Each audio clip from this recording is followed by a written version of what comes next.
Bizler Merhamet Eli Gıda Bankası olarak Bingöl'de yaptığımız faaliyetleri Allah-u Teala'nın izniyle birazcık da olsa paylaşmak için buradayız. Bingöl Merhamet Eli Gıda Bankası olarak Bingöl'de fakir ve muhtaç aileler arasında bir köprü olmak niyetindeyiz. Bunun için Bingöl halkının ve Bingöl'deki zengin kardeşlerimizin veyahut da durumu iyi olan kardeşlerimizin burada bir köprü olması düşüncesi içerisindeyiz. İnşallah onların da bizlere yapacağı yardımları en güzel bir şekilde ulaştıracağız Allah'ın izni inayetiyle. Eylül ayı içerisinde gerek nakdi ve okulların açılması hasebiyle kırtasiye yardımında bulunduk. 29 aileye 1921 TL tutarında kırtasiye yardımı yaptık.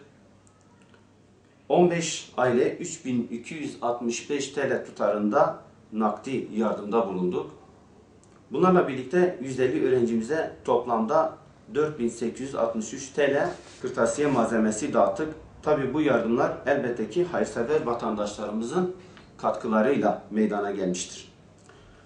Ayrıca bu faaliyetlerimizin dışında da bizlere başvuran Bingöl Merhamet Eli Gıda Bankası'na başvuran fakir ve muhtaç aileleri tespit ettik. Yaklaşık 150 ailemizi tespit ettik ve bir o kadar da tespit edilmeyi bekleyen ailelerimiz bulunmaktadır.